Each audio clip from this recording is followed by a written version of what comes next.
An out and about video today because we are taking a trip over to Antequera. We have 3 appointments there. I'm out in Antequera today because Tom, our appointment guy here in Malaga's up. He's actually out of Malaga. He's in Montreal and Almeria. So Almeria, we generally can get appointments all afternoons. They have a break for lunch. 3 o'clock you can get appointments in there, and then on his way back you can get evening appointments, believe it or not, in Montreal. So he's out there today, and Antequera is slightly the opposite direction. So I'm going to do these this morning. It's probably going to be quite a long video this. Haven't prepared a script, so let's see what we chat about. But yeah, about 45 minutes to Antequera, I think, from here, notwithstanding the traffic from Alarin de la Torre, where we are now. Smack bang in the centre, actually, of Alarin.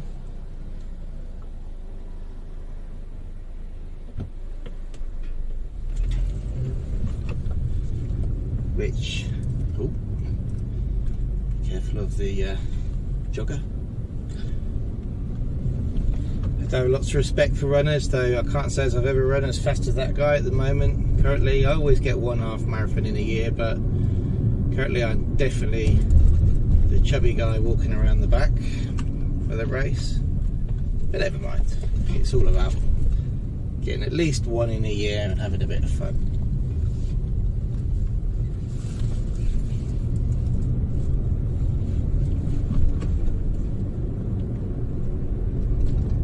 Good chance to see the streets of Alarin de la Torre. This is the urban centre as such of this is where all the this was the first housing developments. Very nice. Whoever designed Alarin de la Torre did a great job with the plots of land, leaving big roads and plenty of green space as well. It's not, you'll get a lot of urban areas in Spain are very, very tight, you know, very tight, no parking. A lot of people buy houses, especially semi-detached or houses or detached houses which has parking for 1 car, but then because there's so little space around the house, they use that for other purposes and park the car on the street, and it becomes contrary to the fact, to the point you can't. There's no point having somewhere to put your car if you don't use it and clogging up the street. But Alarin isn't like that. Most of the urban areas in Alarin are pretty good. So we're talking Alarin de la Torre here, postcode 29130. And here we're coming down to the new developments, which I have to say are horrible. Look at that. Big square boxes. I don't know, maybe I'm just old. But I wouldn't live in one if you paid me to. I'm sure they're lovely inside, but no character about them. The one over here looks like a transformer from the outside, and they want a crazy amount of money for them. Semi-detached, up at nearly 400,000 euros. So yeah, crazy. That's just gone past the office as well.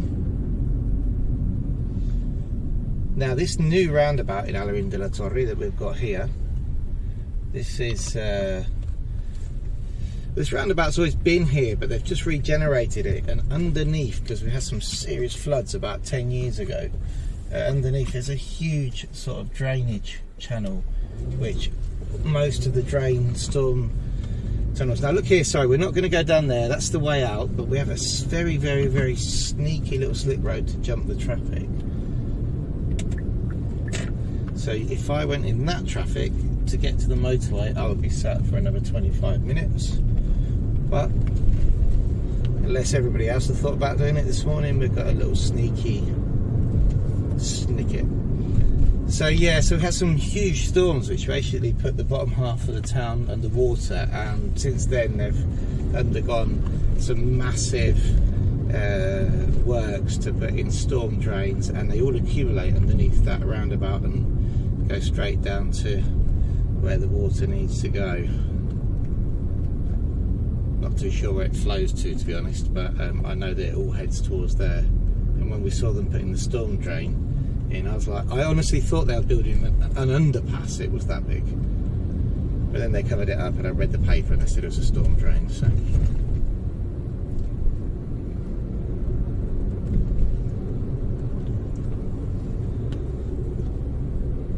we're just cutting out the traffic, but it does look like a few cars have had the same idea as me.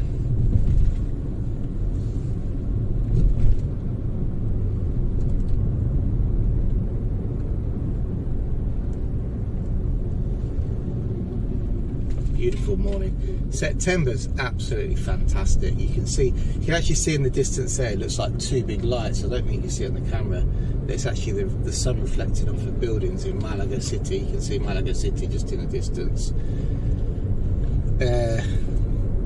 Alarin backs onto the airport, Malaga airport, so we always get air traffic, a lot of it, depending on which runway they're taking off on.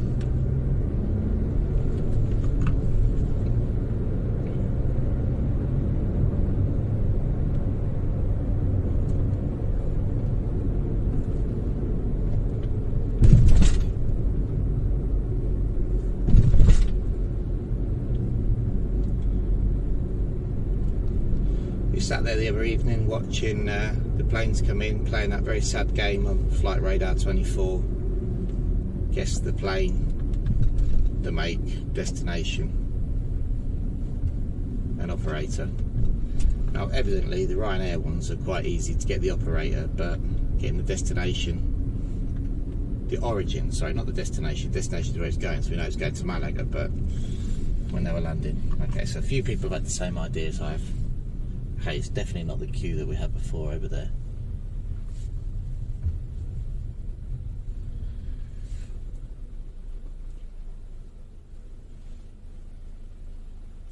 You're going to see off to the right hand side here, these huge pots. This ground is owned by Guzman, which is one of the biggest garden centres and plant distributors in Malaga. They started off in Marbella. Basically they have you know, if you go to a housing development and you know one day there won't be any palm trees, the next day you turn up and it's a full garden, fully adult palm trees pop up everywhere. They're the guys who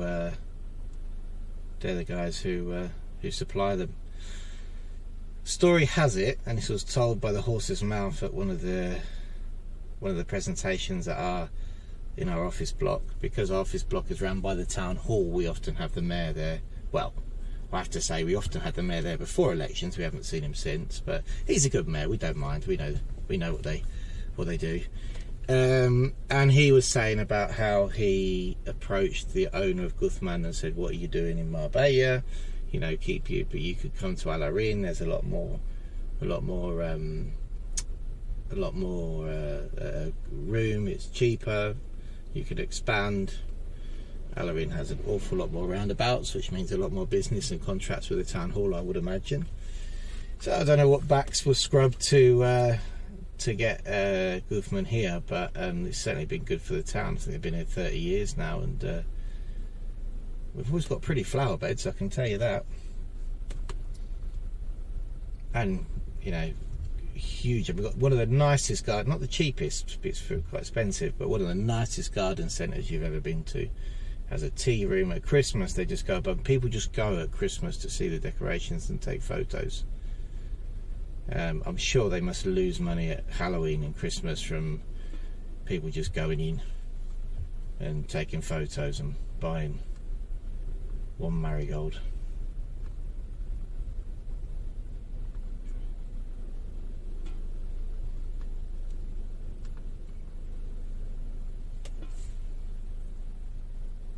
So we are going to be going up so initially we go up the A7 and then we go up the A46. So the A46 is a toll road. Ah, here we go, this is what's happened. Some poor person has broken down. The A46 is a toll road. I think we'll be back down to winter prices.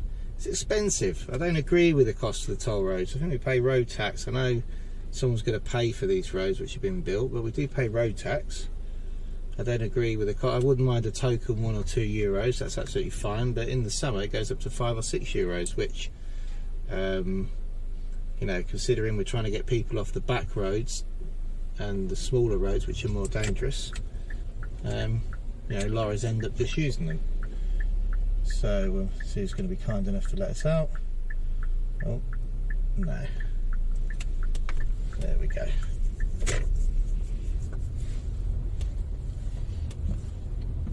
So let's see how much the toll road is. September, we should be down to winter prices, which I think is around £3.15. It's still a €6.30 up and down drive to Antequera, so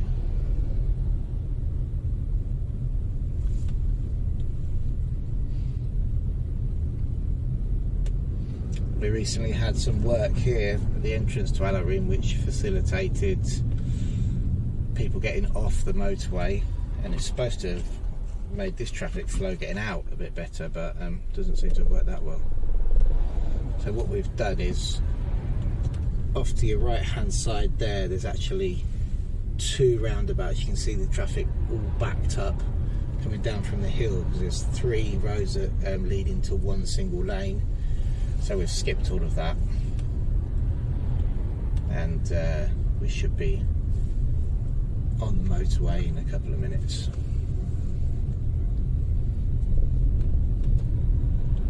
It's always great when you move here, you know, drive around, look at the back roads, you'll find all these little snickets, and be brave, don't be too scared. As long as it doesn't say no entry, it means you can go down it. That's fine.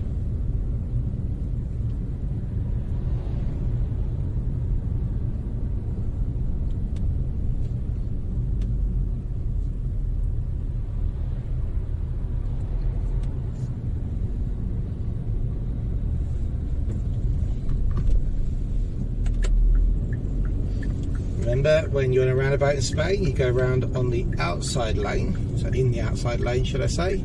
That's how Spanish drivers are taught. Here we go, yes, so there we go, saved ourselves about 20 minutes taking that little shortcut.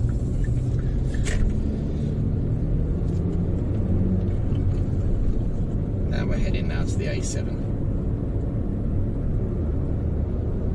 All that you can see around you on the left and the right is all Guzman. All the guy who owns the family who own the garden centre. All these trees are there to be sold for hotels or people private gardens, people who buy mansions and stuff. Want a palm tree? Give them a call. Lorry turns up. In 2 seconds, you've got a palm tree.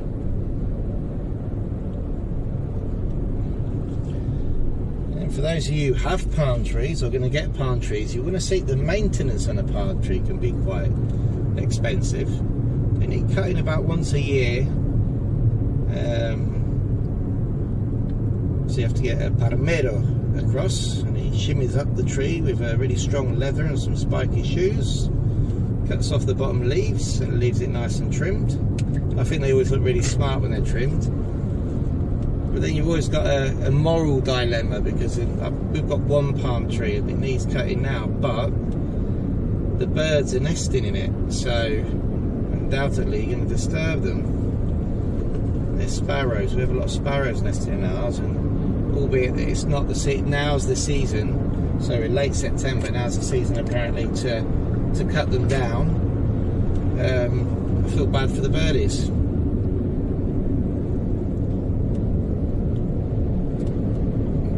I believe there's not an awful lot you can do about it, really.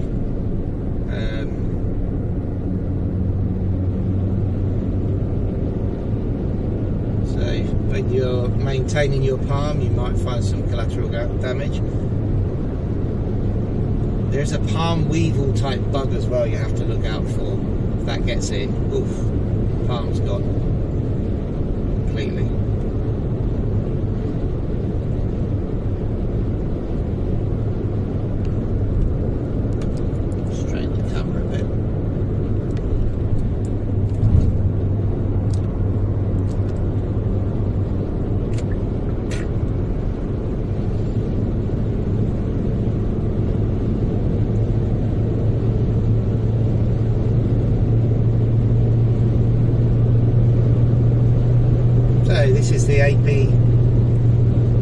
B7 or A7, heading towards the AP46, you see there.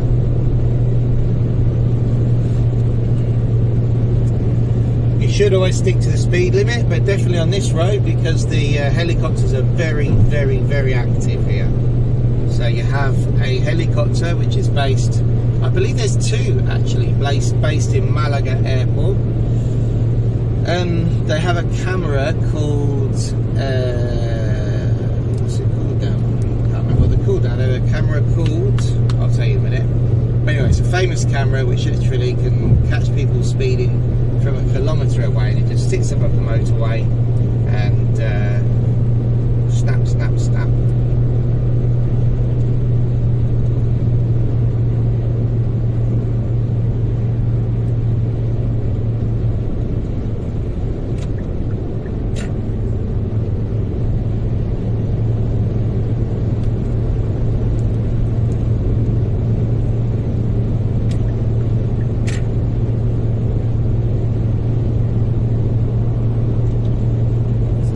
Update then, shall we? What's been happening this year then with the consulates? To talk about non-lucrative visas. A lot of people who watch my channel are applying for non-lucrative visas, or are clients of ours going through. It's such a it's a difficult process, you know, for people who have never dealt with Spanish paperwork before, and you always at work, we're constantly having to remind ourselves, every time you talk to somebody, remind yourself it's their first time, because you get very complacent in your understanding, your knowledge of what needs to happen, especially if you're advising somebody. So you constantly have to have this thing in your head of, when you're talking to somebody, just remember it's their first time. It's the first time they've ever got a medical certificate. It's the first time that they've got an ACRO certificate. It's the first time, you know, that they've seen an application form in Spanish. So that's something internally we always have to monitor. Make sure that we're on top of our game when speaking to people, and don't assume that people know things that we know, which I see all the time with people and specialists and people who lived and worked in Spain for ages. You know, they suddenly assume that people have the knowledge they do because they've been living here for a while, and new people don't. You know, it's like we always use an awful lot of abbreviations, so ITB, NIE, IBTM, you know, stuff like that. And if you haven't lived it, you're never going to know what it is. So here we are, we're just putting off at the A46 now, so this is the road which heads inland. You can see from here, you can get to Córdoba, Granada, Sevilla. Sevilla now, we're using this road, it's only a couple of hours away. It takes you up to a road called the A92, which is the main sort of road inland that goes past Granada, comes all the way from, you can jump on it at Murcia, takes you past Sierra Nevada, goes to Granada, continue on all the way down to Sevilla. It's a great road if you ever get a chance to drive it. One of the old motorways in Spain, plenty of nice places to stop off and eat as well. You generally, you'll find on roads like the A7 and the new motorways, you're only going to get the modern petrol stations which have rubbish cafes and, you know, the typical places you would stop. But on the A92, because it's been there for so long, you get these great places to stop. So anyway, yeah, going back to what I was saying, the NLV, so what have we seen happen this year? Well, it's definitely been, I would say, the best year for most of the consulates. Now, starting with London switched to the BLS office, and so far, so good with the BLS office. They've been doing a really good job down there. Seem to be happy with the folders that we're sending clients in with, and the visas are coming out pretty quickly. Remember, the visas can take anything up to 90 days to be released. We haven't had many go over the 90 days, but yeah, that's they can take up to 90 days. The appointment booking system in London's working very well. They have been releasing them in batches of 2 weeks, so and it's been going through the whole summer, so we didn't see the sort of the shutdown that we saw the previous year.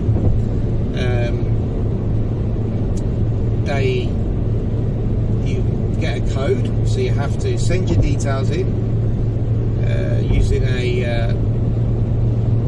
copy of your translated APRO, and then you'll be sent a code. That code gives you access to the calendar and to see when you can book an appointment. The codes have been coming through quite well. If you get a blank calendar, don't panic. That means that they are updating the calendar and quite possibly the appointments. We would expect to see in the next couple of days appointments being released for the first 2 weeks of October.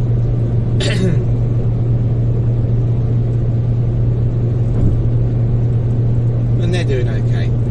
They seem to be treating the clients well when they go. No real bad reports back. A bit of confusion at the beginning whether people were supposed to be taking self-addressed envelopes or using their courier system. Now they seem to accept both. Again, photocopies of documents. We tell everybody to take a full photocopy of your passport, full photocopy of every original document, and keep it underneath the original. Okay. Now, if you're happy to hand over originals, you really don't need to do that. But if you get somebody who says, I'm not accepting the original, I want a photocopy, then you've got to run out and get it. So, you know, really take a photocopy, and you're going to walk away maybe with a lot of paperwork. Maybe they'll take the original APRO medical certificate, maybe they'll accept the copy. But lately they seem to be retaining originals. I don't know why, because they shouldn't do. You should never retain an original document. You should retain the copy of the document and stamp it to prove that you verified the original. But look, when you've done all that paperwork, you've got that far, you don't need the APRO certificate for anything else. If they ask for it, I would say just let them have it.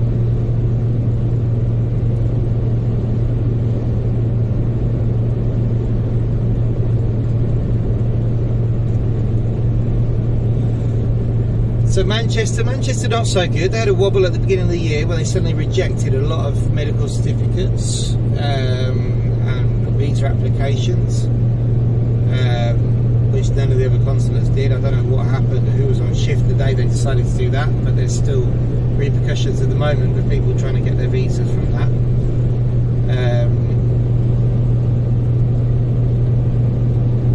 They haven't been particularly... They had a great reputation, Manchester, before. They were doing really well. Nicest consulate, everybody loved Manchester, and now I don't know what's going on there. Maybe they know that they'll be going to the BLS office soon. The visas are slow to come out. We're just getting visas now, so I don't know when I'll get time to publish this video, but it's the end of September, it's 21st September. And we're getting visas from late July now, mid to late July coming out. But they are coming out. We recently had a family of 8, believe it or not, and they all got their visas.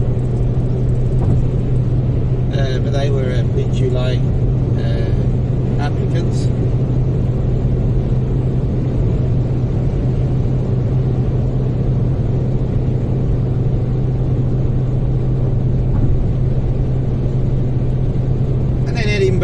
Edinburgh's moved to BLS. They're not the quickest. The visas aren't coming out that, but they are coming out. They're doing okay. Nice office, again, good reports from the staff, very polite. But in general, you know, it's all going through well. It's just patience is the key. And it's so hard to judge your timeline, you know, when you have to think that you've got people who are selling properties, people are in temporary accommodation, but you know that when you put that paperwork in the consulate, that, you know, you're in their hands and it could be up to 3 months. So, and you've got to arrange your accommodation in Spain, you know. So for people who maybe have got a house in the UK, house in Spain, that's fine, because you can be between the two. But, you know, if you're dependent on finding a rental, you may have taken a rental, go to the consulate, and next thing you know, you can't go to it for 2 or 3 months. So always got to over budget, I'm afraid. Literally, on the first year when you're doing your budgeting to what you're going to spend, always double it. Always, you know, while you're getting your feet under the table.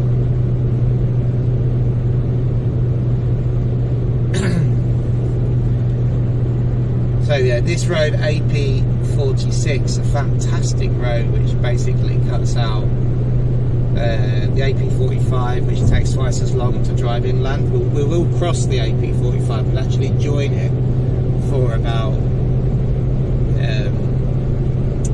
well, we join it until we get to Antequera. So the AP45 continues to Antequera and then scoots right to the A92, which takes you to Granada. But when I can remember them building this road, and it was it's a huge project. You imagine just cutting through them. I mean, I can't believe these people here must have thought, what on earth's going on? They must have lived in the middle of nowhere before.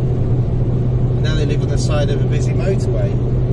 They literally just cut through the middle of the mountains.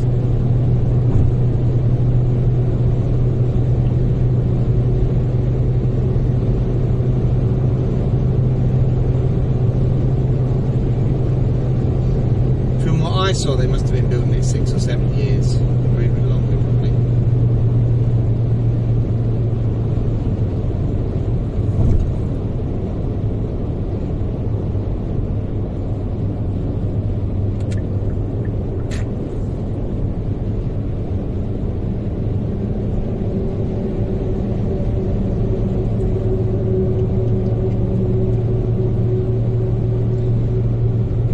Introduce this exit here, which takes you to Casa Bermeja, Colmenar, Villanueva de Concepcion.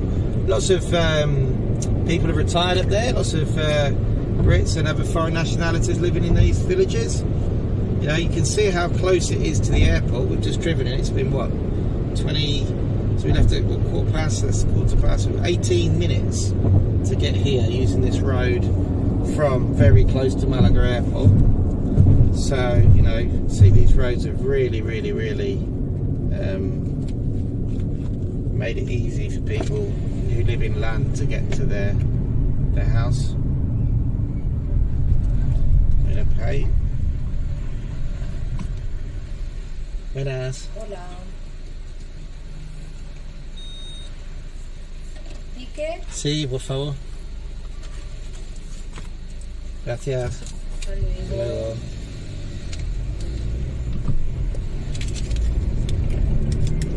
We've got our ticket. And, oh, we didn't check how much it was, did we? Let's have a look how much we're being charged now at the moment. €5.60. It's still on the summer prices. It's ridiculous. I don't agree at all. I don't know. I don't think the toll roads should be that much, I'm afraid. Imagine if someone was coming to work up here. So you know, the wages in Spain aren't that great. And if someone was coming to work, you know, had to use this road to work, that's €10 a day. You can get monthly deals, a little gadget which goes in your window. Maybe that's what people do, but. The short road it is, €5.60 seems a lot to me.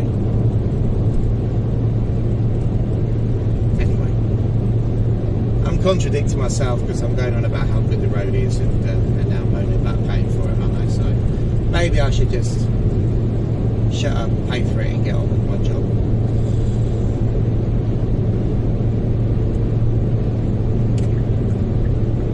Now, where we start heading into the sort of the olive territory, so we're coming to a place which is called Las Pedrizas, which is at 800 meters above sea level, and I'd say we'd be about 300 now.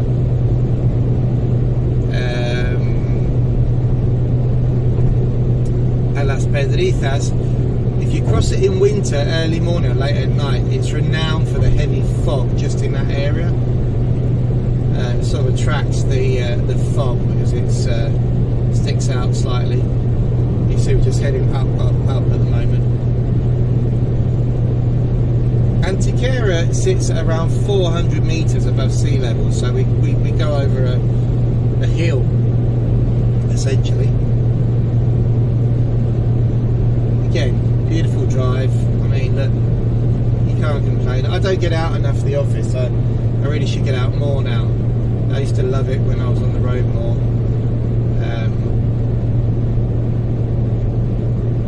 That's all part of, I suppose, the development of a business. You know, I've got people who do the appointments now, but I do like getting out and about. It's just not a stressful drive to go to work, is it? Look at that mountain in front of us, the sun reflecting off of it.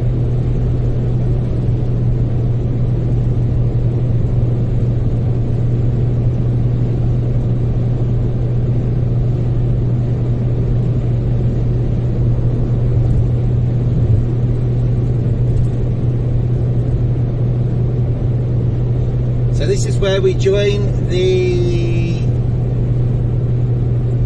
did I say it was called the A45? I think it is. Or did it just come up? Yeah, this is the A45, and this is the road that's going to take us to Antequera. And if you were to go on the right-hand lanes, you would go and join the A92 going to Granada. We're going to stick to the left.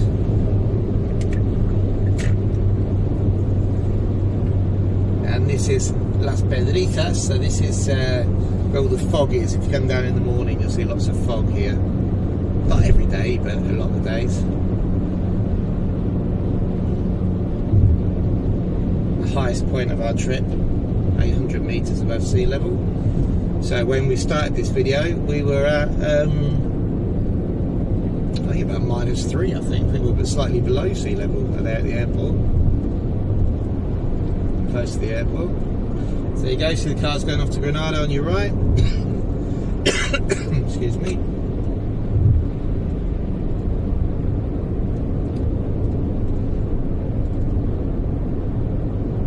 Start getting into pine tree territory now. You'll see that around that there'll be a lot more olive trees. They love the olive trees, love harsh conditions.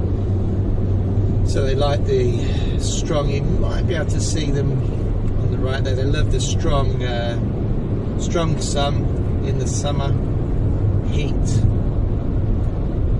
and then in the winter they need the cold.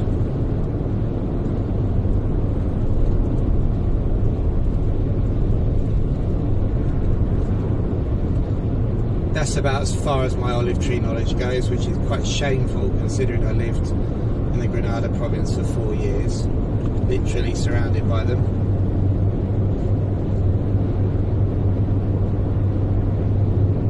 Apparently, I was told at the weekend at my birthday party, where a friend was there, that and he's an expert in olive trees because he sells the machines to cut them, and he said that they prune them every couple of years, and the year that it's pruned, you don't get a good crop. You get a good crop the second year.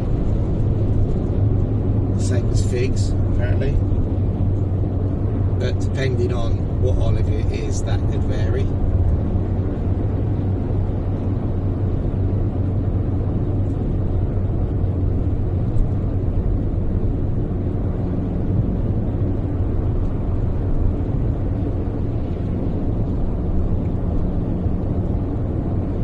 About 10 minutes off Antequera now, so Antequera is again a great city to visit. It's big, it's a big place. I don't know what the inhabitants are, but I'd say there'd be definitely over, you know, 50,000-60,000. A lot of commerce. It's got a huge hospital, so for people retiring on an S1,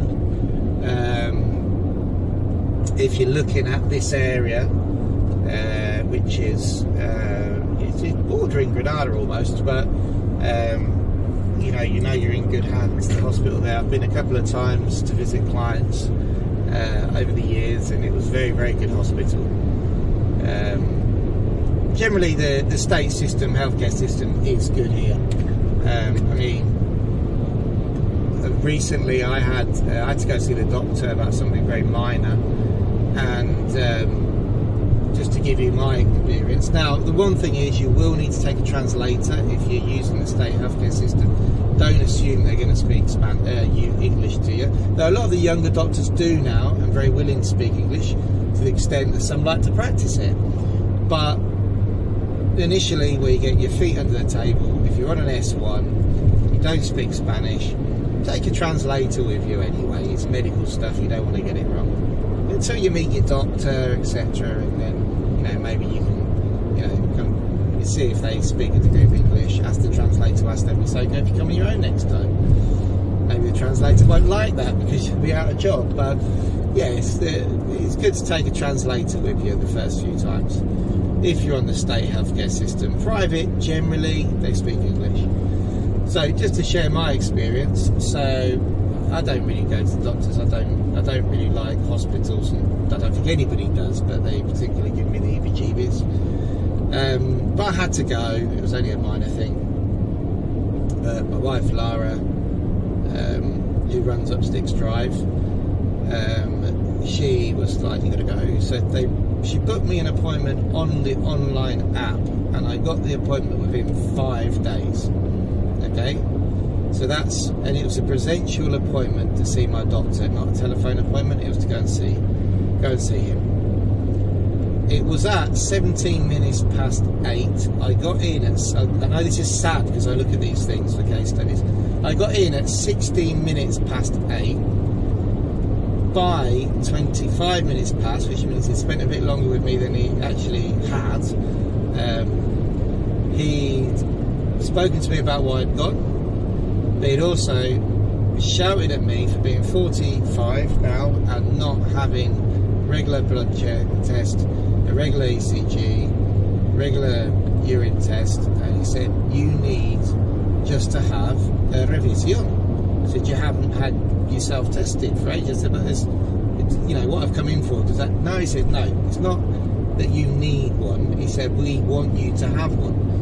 Okay, and I was like, that's great, because that's like preventive medicine almost, isn't it? You know, it's not, don't wait until something's wrong. He said no, so he put me in for a blood test, just an overall, you know, MOT, or ITV as we say here in Spain, a urine test and a sort of a ECG type, put the sticky things on your chest to make sure your heart's running okay thing.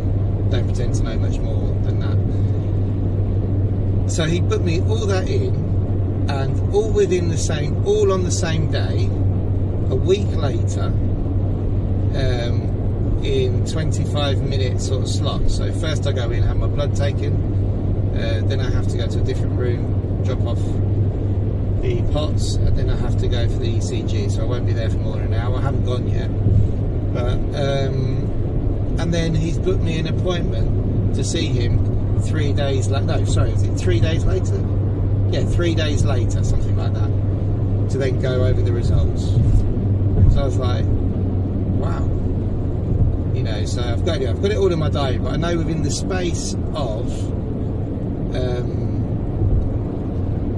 my wife saying, I'm gonna go to the doctors, and actually getting results is going to be 2 weeks, you know, and that is because he's decided that preventative medicine is better than waiting for me to get sick and go and see him in 10 years time, which may not happen, but hey, if I get a good MOT, get a pass, he said, if it's all okay and there's nothing, you know, to look at, he said, then I don't see you again, I want you back in 2 years.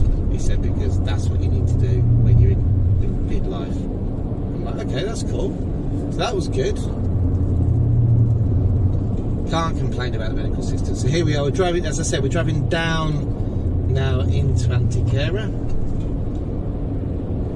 So everybody's braking here because there is a speed camera.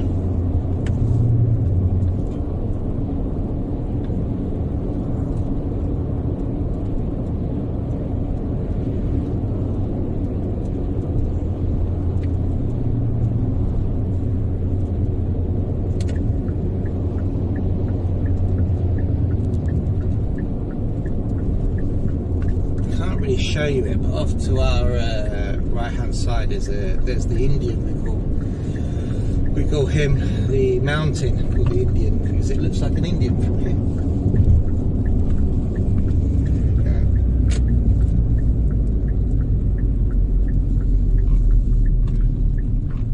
You can see in the distance the AVI, the train, the fast train line. Again, another huge construction inland. It takes you from Malaga to Antequera, then off to Madrid, if that's where you're going. Apparently it's very expensive. I've never been on it, but somebody was telling me again, a friend at my birthday party was saying, I said to him, oh, we need to go to Madrid one weekend, and he said, we'll fly or drive. He said, because it's very expensive. So, ITV station off to our right hand side there. Might come back and actually get a video and a bit more content from there on the way back.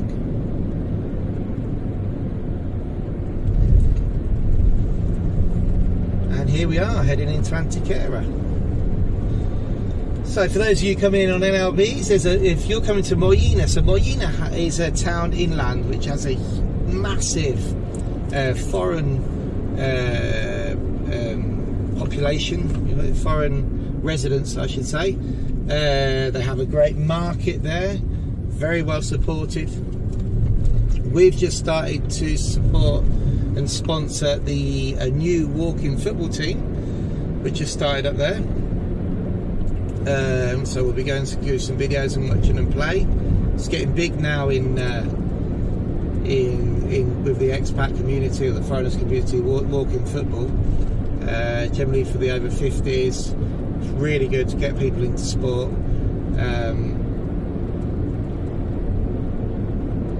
You know, that's get people together.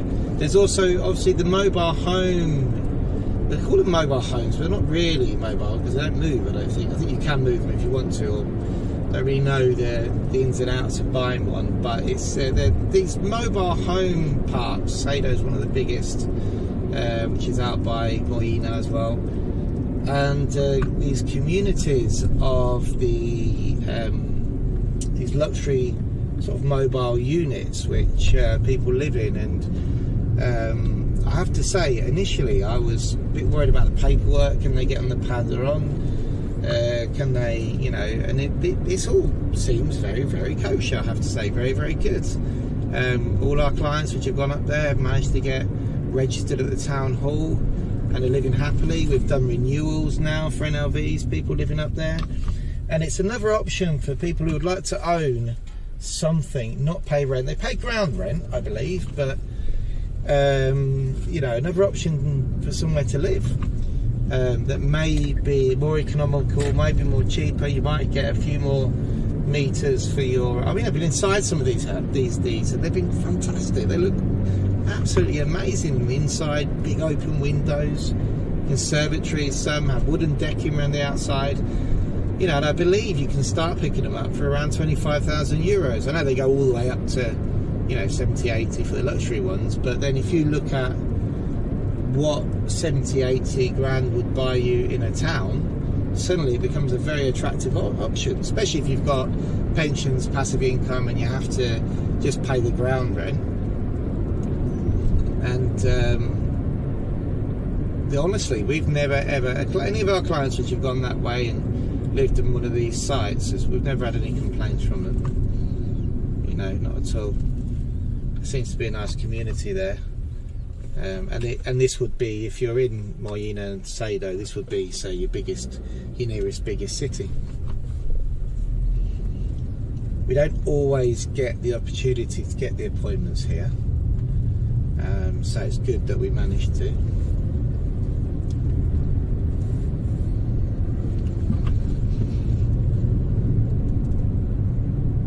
Also, just reminding me, seeing that sign, you have got El Torcal. So El Torcal is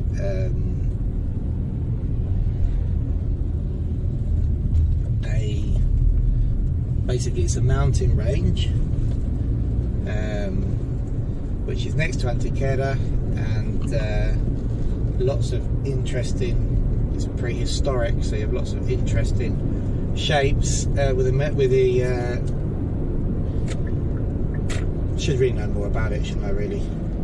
Interesting like shapes on the mountain. I've been there twice as well, and I did the tour and I can't remember a thing, so I'll have to go again. It was basically like a prehistoric top of a mountain with very lots of nice shapes of rocks. I can't remember what they were called. Very interesting for the kids, and they do these tours which are like 3, 4, 5 kilometre walking tours. Don't cost anything really, like 3 or 4 euros, and they go around explaining the different wildlife and stuff, and it's very pretty up there. Winter can be a bit chilly though.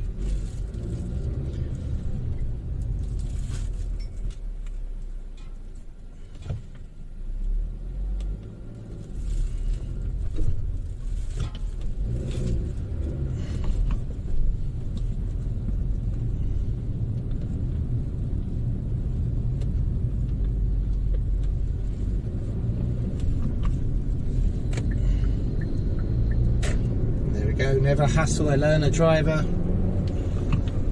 That's one of my biggest bugbears, people hassling learner drivers. We were all there once, weren't we?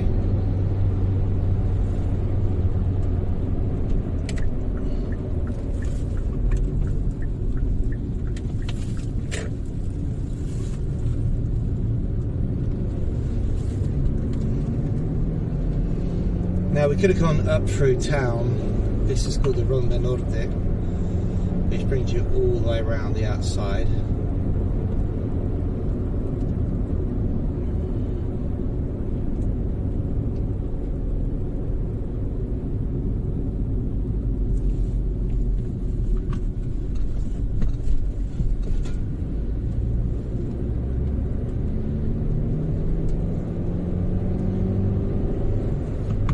And in the back end of Antequera.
Accident there.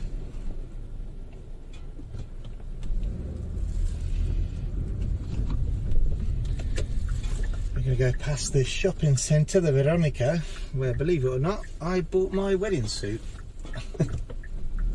back in 2008, 15 years ago now, my 15th wedding anniversary. Oh dear, someone's had an accident.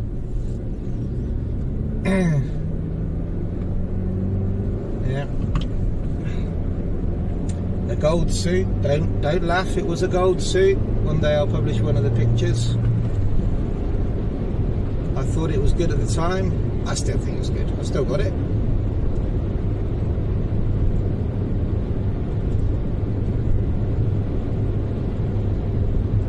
There's a huge shopping centre here called La Veronica.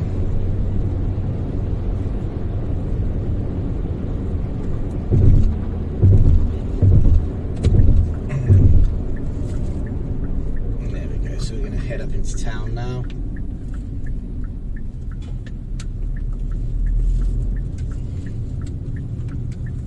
Well, that was a little bit naughty on the inside lane, wasn't it, Chris? Shouldn't have done that. Whoops.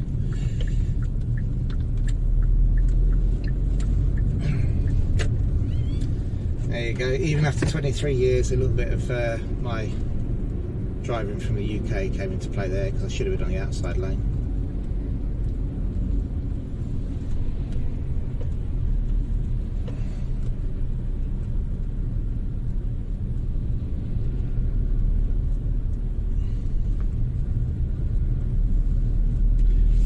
going to go up here because the police station is up here.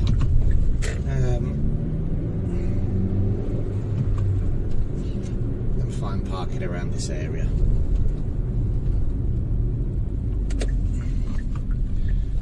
So there we go. Little drive. Thanks for joining me on this drive to Antequera. I thought, why not? I'm driving up. I might as well